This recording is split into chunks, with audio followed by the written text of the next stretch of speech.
क्या की अच्छा हो कि जनाजे में तू लेटा हो, मुसल्ले पे तेरा बेटा खड़ा हो। कितनी खुशनसीबी होगी कि जनाजे पे बेटा लेटा हो, मुसल्ले पे बाप खड़ा हो। फिर सिर्फ नमाज जनाजा नहीं होनी है, फिर आंखें भी बरसेंगी, आंसू भी गिरेंगे। और रब इतना करीम है कि भीगी पलकों को कभी खाली नहीं रखा करता है, कभी खाली नहीं रखा करता है। और ये आज 3 हाफिज कुरान बने। लोग कहेंगे लो जी हाफिज जी बनाए इनके बाप ने, हाफिज जी बनाया, क्या कर लेंगे, मेरा तो इंजीनियर बनना है, मेरा तो डॉक्टर बनना है। मैं मुखालिफ नहीं हूँ इस चीज़ का कि आपका इंजीनियर और डॉक्टर बन रहा। आज तुझे बताऊँ ये कितने कामयाब लोग हैं, इनके माँ बाप कितने होशियार हैं, इनका ख़ानदान कितना नसीबों वाला है। जब रूह निकलने का आगाज़ होता है ना, पैर की तरफ से निकलना शुरू होती है और जब आके कमर में अटक जाएगी, कमर से निकल के जब सीने की हसलियों में जाके रूह अटक जाती है, तब दौड़ते हैं लोग पानी पढ़वाने के लिए। एक पानी पढ़ने वाले को तलाश किया जाता है, सारी गलियां चेक कर दी जाती हैं, कहीं कुरान वाला नहीं मिल रहा है। लाओ लेकर के आओ इंजीनियर और डॉक्टरों को, लेकर के आओ वकील और जजों को, लेकर के आओ जिसको तुमने दुनिया की सारी तालीमें दी हैं, जिस पर तुमने करोड़ों रुपया लगाया है, ला करके खड़ा करो। बाप से आकर के डॉक्टर कहेगा अब्बा बता मैं तेरे लिए क्या कर सकता हूँ। बाप गर्दन हिला के कह देगा बेटे अब तेरी कोई दवा मेरे काम की नहीं रह गई है। हाँ हाँ मैंने करोड़ों लगा करके तुझे डॉक्टर बनाया था, लेकिन आज तेरा कोई सिर्फ मेरे काम का नहीं है। फिर बढ़ाओ वकील को आके, अब्बा मुझ पे लाखों रुपये लगाए थे, बता कौन सा तुझे दुरुस्ता दूं। कहेगा तेरा भी काम कोर्ट में है, मेरे पास तेरा कोई काम नहीं है। लाओ इंजीनियर को, उसको भी रोक देगा बाप। बड़े बड़ों को लेकर के आ जाना, बाप सबको इनकार कर देगा। कहा बता क्या चाहता है, तब बाप रोक के कहता है आज लग रहा है कि मैंने सबसे बड़ी गलती की है। काश एक बेटे को कुरान वाला बना दिया होता, हाफिज कुरान वाला बना, हाफिज कुरान बनाता, क्या मिलता। तो वो रो के कहता है कम से कम बेबसी की मौत तो न मरता, मेरा बेटा कुरान पढ़ता, मैं मुस्कुराता हुआ जन्नत की तरफ रवाना हो जा। नारे तकबीर, नारे रिसालत, मसलके आला हजरत, फैज़ाने आला हजरत, फैज़ाने इल्मे दीन मुस्तफ़ा, फैज़ाने हुजूर सदरुल फाजिल। तवज्जो है सारे लोगों की, थके तो नहीं है ना।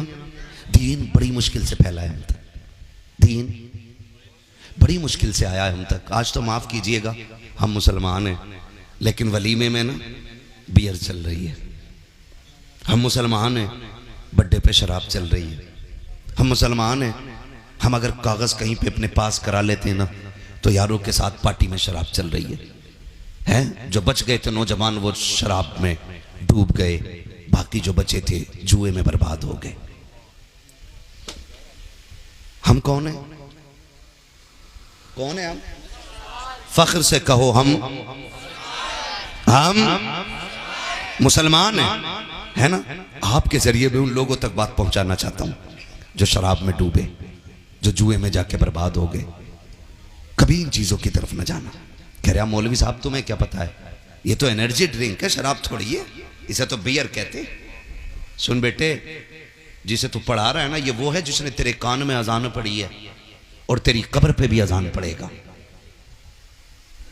ये लुल्ल नहीं है, गवार नहीं है, ये सब जानता है, इसे पता है शराब क्या होती है और बियर क्या होती है और एनर्जी ड्रिंक क्या होती है, ये सब जानता है। हम डूब गए शराब में जाकर के, हमारी कौमों का बेड़ा गर्क हो गया, हम बर्बाद कर दिए गए, कुछ नहीं बचा है। अब जो बचे थे ना, उन्हें मोबाइलों की लत लग गई है, मोबाइलों की लत। माफ कीजिएगा, अब तो रील बनाने के चक्कर में ना दीन से भी लोग खेल देते, दीन के साथ खिलवाड़ कर देते। कब तक? सिर्फ रील रह जाएगी और कुछ नहीं रहना है। और जो रील कब्र में धोई जाएगी ना, वहां कोई बचाने वाला नसीब नहीं होना है। ये याद रखना मेरी बात। तवज्जो है सारे लोगों की। हम किधर जा रहे? रील बनाने के लिए। रील बनाने मर्द तो मर्द बेटियां उतर आई रील बनाने, बेटियां उतर आई रील बनाने के लिए। और अब्बा बड़े फख्र से कह रहा है ना मेरी बेटी के 2.5 लाख फॉलोवर 1 मिलियन हो गए।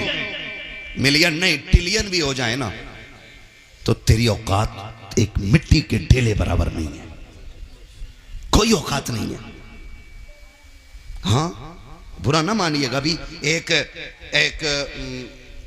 मीडिया की और रील बनाने वाली बच्ची का इंतकाल हुआ, जानते हो, उसके कई लाख फॉलोवर थे, लेकिन उसकी लाश ना हॉस्पिटल के बाहर 3 दिन रखी रही थी। मुंह देखना तो बड़ी बात, अपने लोग उसे लेने के लिए नहीं आए थे। लानत हो ऐसी इज्जत पे जो हमारी दुनिया और आखिरत दोनों तबाह कर दे। और देख, अगर पता चल जाए कोई कुरान वाली का इंतकाल हो गया है, ऐसी बच्ची का इंतकाल हो गया जिसकी तहज्जुद कज़ा नहीं हुई, खुदा की कसम हाजी भी बढ़ बढ़ के कंधा दे रहा है, नमाजी भी बढ़ बढ़ के कंधा दे रहा है, 5 वक्त का कुरान की तिलावत करने वाला नमाजों में वो भी बढ़ के कंधा दे रहा है। बता तो सकी क्या मिल गया है? का तुम नहीं जानते हो ये कनीज़े फातिमा ज़हरा जा रही है, इसके जनाजे को कंधा देने से हो सकता जो शख्सियत मेरे महफिल की हैसियत से जलवागर है, वो शख्सियत मोहताज तारुफ नहीं। अल्हम्दुलिल्लाह। अगर मैं कहूँ कि ये उस घराने से ताल्लुक़ रखते हैं कि जो घराना पूरे मुरादाबाद के फ़ख्र का सबब बना हुआ है, हो सकता है मुरादाबाद वालों की नज़र में वो बात ना हो। हम जानते हैं कि जब यूपी के बाहर कहीं भी जाना होता है तो 2 मुरादाबाद हैं, एक ये और एक गंज मुरादाबाद। लोग जब बात करते हैं कि आप किस मुरादाबाद से हैं, तो एक बार मुसाफा तो वो तब कर लेते हैं जब देखते हैं, और जब हम दूसरी मर्तबा कहते हैं कि हम उस मुरादाबाद से हैं जिस मुरादाबाद में सदरुल लफाजिल। क्या बात है, नारे तकबीर, नारे रिसालत, मसलके आला हजरत, फैजान हुजूर सदरुल लफाजिल जिंदाबाद जिंदाबाद। आप अंदाजा लगाइए कि जब हुजूर सदरुल लफाजिल का नाम आता है ना, तो बंदा सामने से उठ के खड़ा हो जाता है। अल्लाह अल्लाह। इतनी अजीम शख्सियत हुजूर सदरुल अफाजिल की ज़ात में मौजूद है, सुभान अल्लाह, उनकी शक्ल में मौजूद है, और उन्हीं की यादगार, अल्हम्दुलिल्लाह, उन्हीं का फैज़ान लेकर के उन्हीं के शहजादे हुजूर सैयद बख्तियार मियाँ साहिब क़िबला दामजिल्लहुल आली मिंबर शरीफ पर बैठे हुए हैं। अल्हम्दुलिल्लाह। ये अपनी जगह है कि ये बात के वो हुजूर सदरुल फाजिल की नस्ल से हैं, लेकिन इससे भी बड़ी बात यह है कि वो मदीने वाले मुस्तफ़ा की आल से हैं। अल्हम्दुलिल्लाह, माशाअल्लाह। और अभी थोड़ी देर में आप देखेंगे एक चेहरा आपके रूबरू होगा कि जो बरेली से अकेला चल करके नहीं आया है। सरकारे ताजुश शरिया की इनायात भी होंगी साथ, सुभान अल्लाह। मुफ्ती आज़म अलैहिर्रहमा की करामात भी साथ होंगी, वाह वाह वाह। और सरकारे आला हजरत की अतियात भी उनके साथ होंगी। सुभान अल्लाह सुभान अल्लाह। मैं किसी आम शख्सियत का तारुफ नहीं करा रहा हूँ। हुजूर साहिब सज्जादा वो शख्सियत जो पूरे उर्से रज़वी को अकेले संभालते हैं, अल्हम्दुलिल्लाह, उस ज़ात को हुजूर अहसन रज़ा खां साहब कहा जाता है। सुभान अल्लाह। उनकी भी जलवागरी होगी तो इंशाअल्लाह दुनिया देखेगी कि जिन्होंने बिन देखे भोंका है उनको या उनके ख़ानदान को, वो चेहरा देख के अंदाज़ा लगा लेंगे अगर आज के शहजादे की शराफत ऐसी है तो कल के आला हजरत की शराफत। सुभान अल्लाह सुभान अल्लाह, माशाअल्लाह। वो शख्सियत भी जलवगर होगी इंशाअल्लाह। बारी बारी इन बुजुर्गों के फयूज़ व बरक़ात से मुझे भी माला माल होना है, और आपको भी जी, आपको भी। हाँ जी, मैं थोड़ा सा ये कि आपसे बुलवाना चाहूँगा, आपको थोड़ा थोड़ा बोलना पड़ेगा। ऐसे बोलना है कि अगर 1 किलो पसीना मेरा बहना है ना, तो 1 आध ग्राम आपका भी बह जाना चाहिए, ठीक है ना। वैसे मेरा मन ये है कि ये जो जगह खाली रह गई है ना, जो हमारे भाई बाहर खड़े अगर ये यहाँ आके बैठ जाए ना, तो कुर्सी वालों से मिंबर वालों का ताल्लुक जुड़ जाएगा। सुभान अल्लाह, ठीक है ना। आप थोड़ा सा ज़रा कुर्सी साइड कर लें ताकि मैं अपने उन भाइयों को अंदर बुला लूँ, है ना। आप कुर्सी वहीं रख के रहें, मैं यहाँ सामने जमींदार लोग चाहता हूँ, चेयरमैन लोग वहीं रहें जहाँ हैं, बस जमींदार लोग खाली आगे आ जाएं। नहीं, जो खड़े हैं भाई, आपको तो कुर्सी मिली गई है, आप चेयरमैन बन के बैठे रहिएगा। बेटे रास्ता बंद ना करो, हुजूर साहिब सज्जादा की आमद आमद होगी, फिर उलझन हो जाएगी। हाँ माशाल्लाह, आ जाओ भाई, आगे निकल आओ। कोई नहीं, कुर्सी 5 साल के लिए मिलती है और जमींदार लाइफ टाइम के लिए बंदा होता है ना। हाँ माशाल्लाह, अब जगह खाली नहीं रह गई, खैरियत हैं आप लोग? सुकून में है जमीन पे बैठ के, है ना? हजरत अली फरमाते कि बैठने के लिए सबसे अच्छी जगह जमीन होती है, इसलिए कि जो जमीन पे बैठता है वो कभी गिरा नहीं करता है। हम कुर्सी पे बैठे लेकिन हर लम्हा खतरा लग रहा है, हजरत ऐसे हिल रही है जैसे आंधी में पेड़ हिला करते हैं, ठीक है ना? तो टेंशन ना लीजिए, लेकिन आप आगे बैठे हो ना तो आपकी थोड़ी सी ड्यूटी ज्यादा रहेगी। किस चीज की? जब बात अच्छी लगे तो आपको बोलना है सुभान अल्लाह, माशाअल्लाह, बस काम हो गया। हाँ और अब आप एक डिस्प्ले बन गए, और डिस्प्ले अच्छी होती है तो पूरी मार्केट अच्छी लगने लगती है। सुभान अल्लाह। पूरी मार्केट अब आपके सहारे, साथ नहीं छोड़ेंगे ना इंशाअल्लाह, नहीं छोड़ेंगे ना।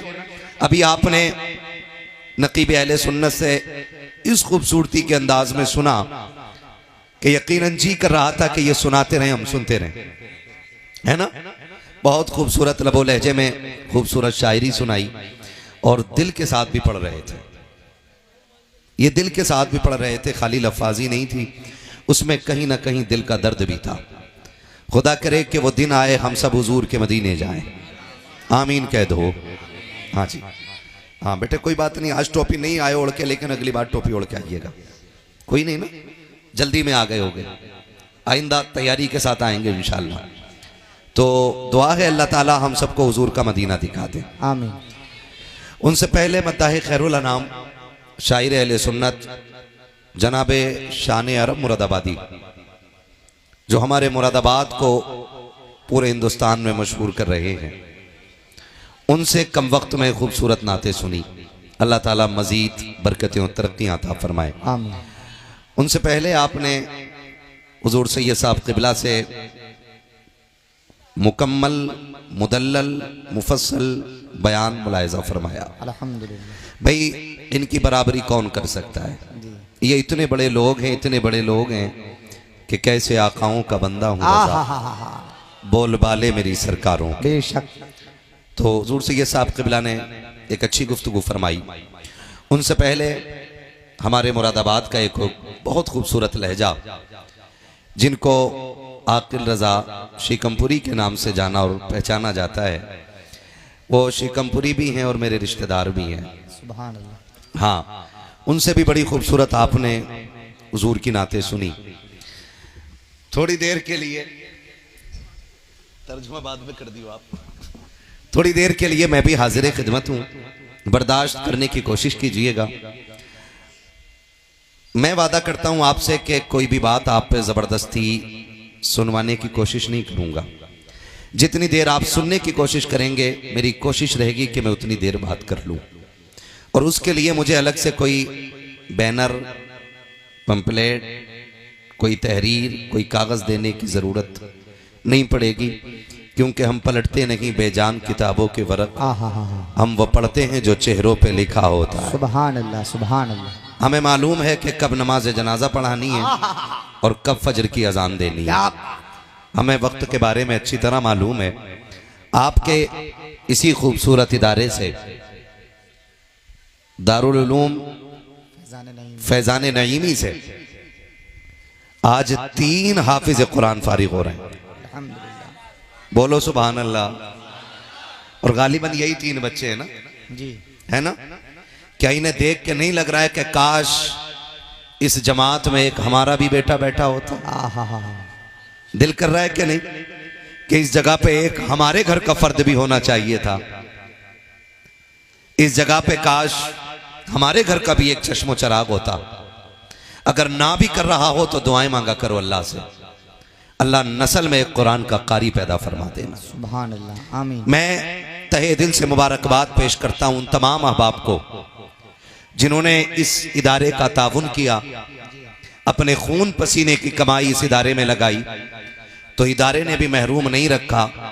अगर तुमने पैसा दिया है तो इदारे ने आपको बदले में जन्नत में जाने का टिकट अता कर दिया है। सुभान अल्लाह, सुभान। इस मोहल्ले के कितने लोग बैठे हुए हैं, जरा हाथ उठा के बता दे। अरे सुभान अल्लाह, है ना? पूरा मोहल्ला ही आ गया। बाकी जो दूर दराज से आए अल्लाह उनको भी सलामत रखे, लेकिन मोहल्ले वाले काफी बैठे हुए हैं। खैरियत है ना? कह दें आमीन। आमीन। हाँ जी, जितने यहां आए बैठे हैं अल्लाह सबको करोड़पति बना दे। हाँ जी, सबसे जोर से कौन बोला है? ये बच्चा ना, कोई बात नहीं, अल्लाह करे कि गौस पाक के सत्ते में तुम्हें इतनी दौलत मिले कि तुम किसी पे बोझ ना बनो, दूसरों का बोझ उठाने लग जाओ। हाँ जी, जब लंगर बंटता हो ना तो फिर वहां पे शर्म नहीं करनी चाहिए, फिर बढ़ के लेना चाहिए, है ना। हुजूर की महफिल है और याद रखिएगा इस महफिल का उसूल है अपना। कई बार लोग ऐसे बैठे, मैं आमीन क्यों कहूं, अल्लाह ने इतनी दे रखी है, वही 4 लोंडों से खत्म नहीं हो रही है। तो ये नजर में बिल्कुल ना रखिएगा। हमेशा हमने रब से कसरत दौलत की दुआ मांगी, कभी हमने अपनी अमीरी की बका की दुआ मांगी होती। हमेशा यही कहते हैं अल्लाह अमीर बना दे, अल्लाह जरूरत पूरी कर दे, अल्लाह पैसा दे दे, लेकिन पैसे वालों तुम और ज्यादा रो के कहा करो अल्लाह कभी गरीब न करना। इसलिए कि अगर अमीरी के बाद मोहताजी आती है ना तो फिर इंसान बर्दाश्त नहीं कर पाता है। वो दिन सबसे मुश्किल होते हैं। अगर अमीरी के बाद मोहताज बंदा हो तो फिर बंदा जीना नहीं चाहता है। अमीर होने की दुआएं मांगते हो, अमीर रहने की दुआएं भी मांगा करो और वजीफे भी किया करो। अगर मिल गई है ना तो फिर टांग पर टांग रख के ये कहने की जरूरत नहीं अरे बतेरा है, हुए नाम वर्बे निशां कैसे कैसे, जमी खा गई आसमां कैसे कैसे। बेशक हमने इतनी सी कम उम्र में ना बड़ी तब्दीलियां देख ली हैं। हमने बहुत छोटों को बड़े होते देख लिया है और बड़े बड़ों को बहुत छोटा होते देख लिया है। तो कम से कम इस महफिल में मैंने दुआ की थी अल्लाह सबको अमीर बना दे, तो जरूरतमंदों ने आमीन कहा। कम से कम अमीर ये सोच के आमीन कहते कि खुदा ये दौलत सलामत रखना, कह सकते थे ना, अल्लाह सबको सलामत बाकरामत रखे, आमीन। हाँ जी, दुआएं मांगा करें अल्लाह से और कुछ अमल भी किया करें, कुछ अमल भी किया करें। अल्लाह हमारे इन इदारों को सलामत रखे जो आज घर घर में कुरान की रोशनी पहुंचा रहे हैं। बेशक बहुत गौर से मेरी बात सुनिएगा। तूफान नूह लाने से आखिर क्या फायदा, एक अश्क ही बहुत है अगर कुछ असर करे। ठीक है ना, कोशिश ये करें कि बात समझ में आए तो अमल करेंगे, खाली मजे लेने के लिए यहां कोई ना बैठे। इस्लाह मुआशरा कॉन्फ्रेंस इसका नाम है और दस्तारबंदी भी इस महफिल में है।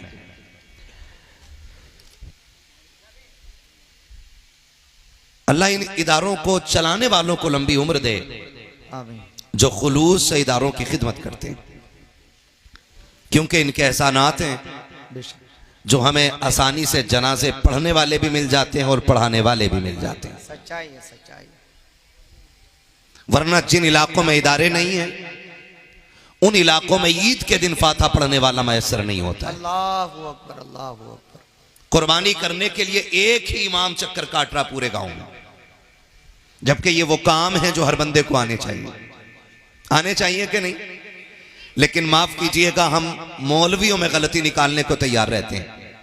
मेरे मुर्शिद इजाजत सरकार रईसुल अतकिया सरकार उवैस मुस्तफ़ा वास्ती फरमाते हैं कि जो कौमें अपने रहनुमाओं की गलतियां तलाश करती हैं वो कौमें कभी कामयाब नहीं हुआ करती हैं। हाँ, ये उस मर्द कलंदर ने कहा है कि जो जमीन पे चलता फिरता कुतुब है। उस शख्स ने यह बात कही है कि जो कौम अपने रहनुमा की गलतियां तलाश करती है वो कौम कभी कामयाब नहीं होती है। लेकिन भला हो हमारी कौम का, हम तो 10 रुपए दे के भी मौलवी को जलील करने पे लगे रहते हैं। एक रसीद कटवा के साल भर इमाम साहब से सलाम करवा रहे आप, 50 रुपए मदरसे में दे के ये चाहता ही मौलवी मेरे लिए उठ के खड़ा हो। मुझे एक बात बताओ, ये जो उलमा बैठे हैं इनमें से किसके 8 हाथ पैर हैं? कितने इनके हाथ पैर? कितने दिख रहे हैं ना? कितने? आंखें कितनी है? सर कितने? सर कितने? कान कितने? तो मतलब जैसे हम वैसे ये हैं, अलग से कोई एक्स्ट्रा चीज नहीं है। लेकिन हम इनका एहतराम क्यों करते हैं? क्योंकि इनके सीने में रब का दिया हुआ दीन मौजूद होता है। बेशक बेशक बेशक। इतनी बात समझ में आ गई ना? इसलिए इज्जत करते हैं कि इनके सीने में रब का दिया हुआ दीन है, हुजूर का लाया हुआ कुरान है, इसलिए इनका एहतराम करते हैं। जरा दिल पे हाथ रख के बताइएगा, अगर इज्जत इसलिए करते हैं कि ये कुरान वाले हैं, इज्जत इसलिए करते हैं कि ईमान वाले हैं, इज्जत इसलिए करते हैं कि ये इस्लाम वाले हैं, तो फिर इन कुरान वालों के लिए कपड़े तभी क्यों बनते हैं जब अब्बा मर जाता है? बहुत गौर से मेरी बात सुनिएगा। आपको आपकी दौलत मुबारक हो, आपको आपका पैसा मुबारक हो। इस कौम के लिए कपड़े तभी बनते हैं जब बाप का जनाजा उठ जाता है। हम इस कौम को तभी दावत देते हैं जब अम्मा का 40वां आता है। इस कौम का हक नहीं है कि हम इसे शादी पे भी दावत दें? क्या इस कौम का यह हक नहीं है कि बेटे के वलीमे के दिन एक जोड़ी कपड़े इमाम को भी बना दिए जाएं?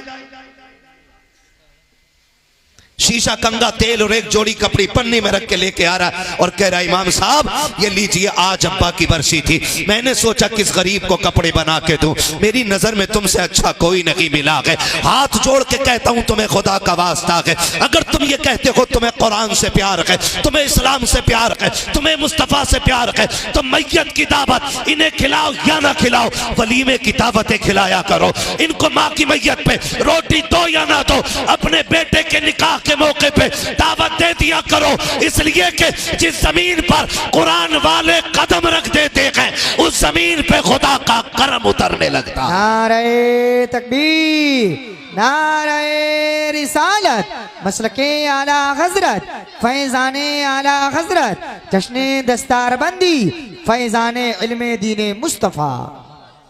बुरा तो नहीं लग रहा है आपको? बुरा तो नहीं लग रहा है? जिन्हें लग रहा है तो फिर उनके लिए सीधी बात है, मैं आईना को दिखाऊंगा दाग चेहरे के, जिसे खराब लगे सामने से हट जाए। यहां चापलूसी करने नहीं बैठे, यहां दो टोक बात होनी है। हमने ही कुरान वालों की कदर खराब की है, हम ही ने कुरान वालों की बेइज्जती की है। बुरा मत मानिएगा। पहली बात तो शादी में दावत होती नहीं, और अगर हो भी जाए ना हजरत तो बुलाना भूल जाता है। 4 बजे कह रहा है, 4 बजे कह रहा है, हाफिज जी बच्चे नहाए यारो, कि तुमने दावत की थी मगर बुलाने तो नहीं भेजा। अरे हम तो सोच रहे खुद आ जाएंगे। सुनो, ये कुरान वाले इतने खुददार होते हैं, ये फाके मर तो सकते हैं, जिल्लत के दस्तरखान पे कभी टुकड़े तोड़ने नहीं जा सकते हैं। क्या बात है, वक्त कम है मेरे लाल। वाह वाह वाह, ये याद रखिएगा, ये जिल्लत के टुकड़े तोड़ने कभी नहीं जाएंगे। जी याद नहीं रहा? मैंने कही थी उससे गुड्डू से बुला ला, और गुड्डू इतना बिजी है कि ये बस पूछो ही मत, पूरा देश चला रहे। अल्लाह अकबर, अल्लाह। जरा दिमाग लगाएं हम लोग, हमने कहां इज्जत दी कुरान वालों को। और हजरत बच्चे आ जाएं तो एक आवाज लगती है घर में, हाफिज जी आ गए, इन्हें रोटी कहां खिलानी है? सही बात। तो कह रहा है उधर कोने में दही डाल के खिला दे। कहा? कोने में दही डाल के खिला दे। क्यों? वो जो टेंट लगा है, वो जो कुर्सियां लगी है, वो किसके लिए? का नाना उस पे वीआईपी लोग खाएंगे, ये हाफिज जी लोग कोने में डाल दिए जाएं। मैं आपसे पूछना चाहता हूं, आज लगता है ना कि आपको ये सबसे सस्ते कपड़े पहनने वाले हैं, ये सबसे घटिया कपड़े पहनने वाले हैं। अल्लाह की इज्जत की कसम खा के कहता हूं, लाओ उठा करके लाओ एक एक पैसे वाले को, खड़ा करो मस्जिद के इमाम के सामने, जिसे तुम 5000, 6000, 8000 देते हो, उसके कपड़े लाखों कमाने वाले के सामने मिलाओ। खुदा की कसम खा के कहता हूं, मक्की बैठी होंगी अमीरों के कपड़े पे, मुस्तफा के दर के जो वारिस होते हैं उनके कपड़ों की खुशबू भी अलग होती है, उनके कपड़ों की चमक भी अलग हुआ। इंशाअल्लाह बच्चों को इंशाअल्लाह इज्जत करेंगे उलमा की। इंशाअल्लाह। सामने से बैठ के कह रहे हैं हाफिज जी बन जाएगा तो क्या करेगा? मस्जिद में इमामत करेगा बस। अल्लाह अकबर, अल्लाह अकबर। कितना कमा लेगा? कितना कमा लेगा? मौलवी से ज्यादा कौन कमाने वाला है? वाह मगर बनो दो। जी जी। हम ना खाली तनकीद करना जानते हैं, तनकीद ना किया करो। दुआएं मांगा करो, अल्लाह नस्ल में एक कुरान वाला बना दे। आमीन। मरना है ना, कितने लोगों को मरना है? हाथ उठा के बता दे। जिनके हाथ नहीं उठे हैं ना, अल्लाह उनकी आज की रात मलाकुल मौत से मुलाकात करा दे। अल्लाहु अकबर। मुलाकात मांगी है, मौत नहीं मांगी है जी। डर क्यों रहे हो? यकीन है ना, मरना है ना। और ऐसा नहीं है आज हाथ उठेंगे तो आज ही मर जाएंगे। मोमिन मरने से डरता नहीं, डरता, जोर से डरता इसलिए कि हम जीने के लिए आए ही नहीं है, हम तो आए ही मरने के लिए। वाह वाह वाह। है ना, हम तो आए ही मरने के लिए के। जब तक हुजूर नहीं आए थे लोग जीने को तरजीह देते थे, जब से हुजूर आए हैं लोगों ने मरने को तरजीह देना शुरू कर दी है। क्यों? क्यों? सिर्फ वजह इतनी है कि जब पता ये चल गया है कि कब्र में हुजूर की ज़ियारत होनी है, सुभान अल्लाह, सुभान अल्लाह, वाह। तो फिर बंदा मरने से डरता। तैयारी करनी चाहिए, मौत का खौफ रखना चाहिए, मरने से नहीं डरना चाहिए जी। है ना। तैयारी करनी है ना, इंशाल्लाह करेंगे ना, इंशाल्लाह तैयारी। आओ, कितने लोगों की तैयारी पक्की हो गई है? कितनों की तैयारी पक्की हो गई है? सारे तैयार बैठे ना। अल्लाह करे थोड़ी देर बाद समझ लो मेरा ये जुमला, मैं मजीद तनकीद नहीं करूंगा। खुदा रहा दुआएं मांगा करो अल्लाह से, अल्लाह एक कुरान का कारी बना दे, एक कुरान का कारी बना दे। शादी वाले दिन ना फट जाते हैं लोग, फट। हाँ, और मौलाना बारात में पहुंच जाना तो कोट वाला यूं झटका मार के बाल को देखते, अच्छा ये भी आए क्या? हाँ, झटका मार के बालों को ऐसे देख। हाफिज जी भी बारात में, क्यों? यहाँ चोरी वाली पार्टी आई है? नहीं ना। और ये घुग्गू कब बनता है? ये कितनी जितना बड़ा ऐसे फिर रहा होगा ना, और सारे बटन खोल के जब निकाह का टाइम आवे ना, निकाह के टाइम कोने पकड़ता, अबे आओ कोने तो सुआ जा। और जब निकाह पढ़ाने की बारी आती है, अल्लाह माफ करे, कभी कभी मैं तो निकाह पढ़ाना ही नहीं चाहता हूं। हाँ, हर जगह पार कर जाएगा, लेकिन जब यूही और उम्मीद पे आता है तो इतने झटके खा रहा है जैसे इंजन स्टार्ट हो रहा। हाँ, ये कंडीशन है हमारी। काबिलियत देखें हमारी, हमारे पास कितनी किताबें हैं आसमानी। अरे हमारे पास एक है। वो किताब कौन सी है? जोर से बोले, और जोर से। क्या है? कुरान है वो। अगर वो नहीं पढ़ा तो फिर क्या पढ़ा? अगर वो ही नहीं पढ़ा तो क्या पढ़ा? फजर में उठ के मैगजीन खोलते, अखबार, आंख नहीं खुली, ऐसे मसल कर रहे हो, गेट पे से उठा के ले जा रहे हो। 15 मिनट पढ़ के चाय की दुकान पे आके कहता, सुनो सरकार अब क्या उसकी बन रही है? कि तुझे किसने बताया? कि हाँ हाँ देख लियो। क्योंकि जितना झूठ अखबार में बोला जाता है उससे कहीं ज्यादा फिर ये बोलने लगता। मुझे तो हैरत होती, जिनसे घर नहीं चलते वो देश चलाते। हाँ, थलुए बैठे चाय की दुकान पे, बोले उसकी बन गई, बन गई, पक्की है, वोट किसे दे रहे हो? अरे यार छोड़ो, इसकी बन गई। ये कंडीशन है हमारी। जबकि फजर बाद क्या होना था? सबको कुरान पढ़ना चाहिए था, पढ़ना चाहिए था कि नहीं? कुरान पढ़ना चाहिए था, लेकिन हमने अखबार पढ़े, मैगजीन पढ़ी। इसमें कसूर हमारा नहीं है, कसूर हमारे आबा व अजदाद का है, जिन्होंने होश संभालने के बाद हमारे लिए जिंदगी के लिए हिंदी इंग्लिश को तो लाजिम समझा, लेकिन कुरान को लाजिम न कर सके। हमारी हिंदी इंग्लिश के लिए 12-14 घंटे बचा के रखे गए, कुरान के लिए आधा घंटा ना निकाल सके। बताओ तो सकी, जिस कौम को पढ़ाने के लिए, कुत्ता बिल्ली पढ़ाने के लिए 10,000 रुपए महीने के खर्च किए जाए और कुरान के नाम पे 100 रुपए खर्च करने को तैयार ना हो, उस कौम में कुरान पढ़ने वाले कहां से आएंगे? उस कौम में सलाहुद्दीन अय्यूबी कहां से आएगा? उस कौम में मोहम्मद बिन कासिम कहां से आएगा?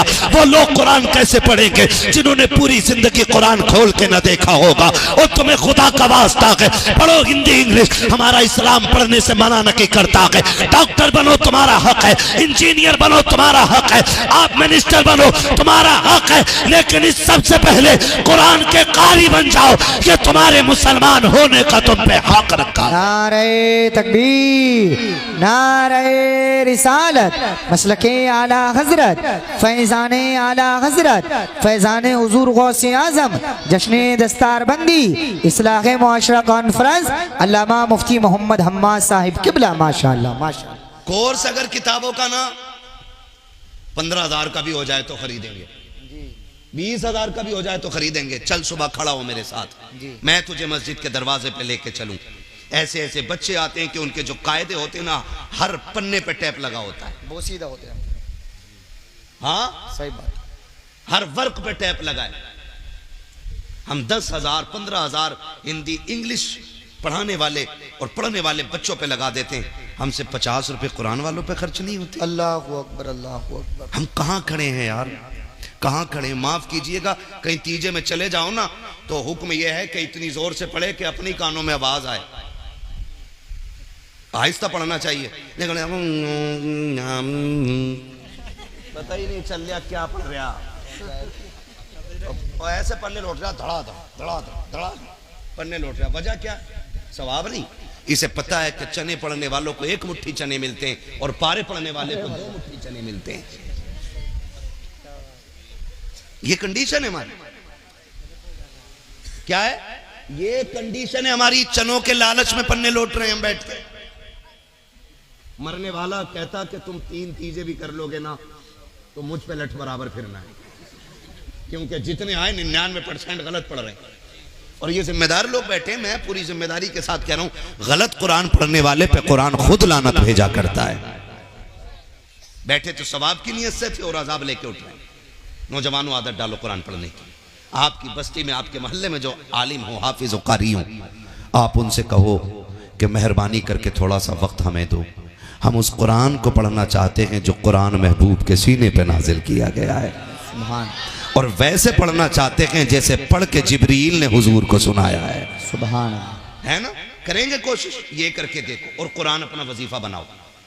कुरान सिर्फ मैयत बख्शवाने नहीं आया था, बेशक।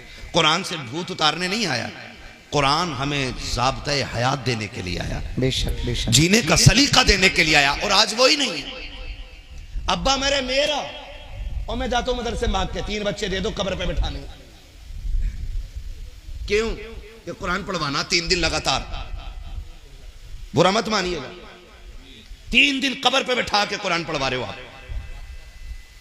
हक किसका था पढ़ने का? बेटे का था जी। किसका था?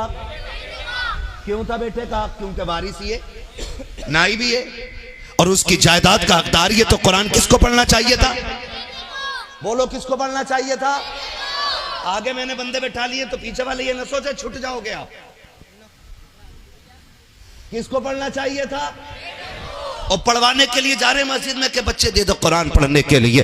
एक जगह जाना हुआ, मिले बच्चों से मुलाकात हुई, बच्चों की आंखें सूजी हुई थी। मैंने कहा मेरे लाल बता तो सही आंखों में क्या हो गया? कहा एक जगह कुरान पढ़ने के लिए कब्र पे गए थे, एक बेटे ने अपने बाप की कब्र पे 3 दिन बैठा के कुरान पढ़वाया और सोने नहीं दिया था। मुझे बता तो सही, किसी पे सितम करके तुझे क्या लगता है तेरे बाप की कब्र में ठंडक पैदा हो जाएगी? तुझे क्या लगता है अगर कुरान वालों पे ये सितम किया जाए कि उन्हें सोने न दिया जाए तो तेरे बाप को राहत मिलेगी? सुनो, तुम्हें खुदा का वास्ता दे के कहता हूँ, बेटे जो होते हैं वो जायदाद के वारिस भी होते हैं, बाप के प्यार के भी वारिस होते हैं। लाजिम उन पे था कि वो कुरान बाप को पढ़ के सुनाते। लेकिन भला को मेरी कौम का इधर दफन हुआ है, सबसे पहले लौट के आने वाला बेटा होता है। कहता बिरयानी जाके देखूं दम हुई है कि नहीं, प्लेटें आई हैं कि नहीं। सुनो इस्लाम क्या कहता है? हमारा इस्लाम तो ये कहता है जब तुम किसी अपने अजीज को दफन करो तो इतनी देर तक उसकी कब्र पे ठहरो जितनी देर तक ऊंट को ज़िबा करके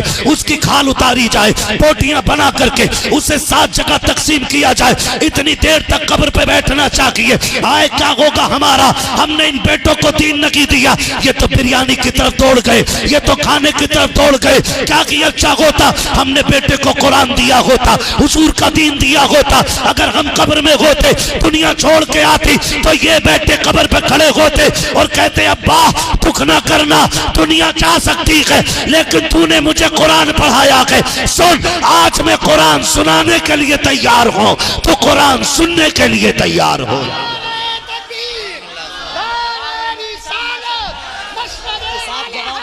वाह वाह वाह, हाँ हाँ हाँ, मुफ्ती साहब जवाब नहीं है, माशाल्लाह माशाल्लाह।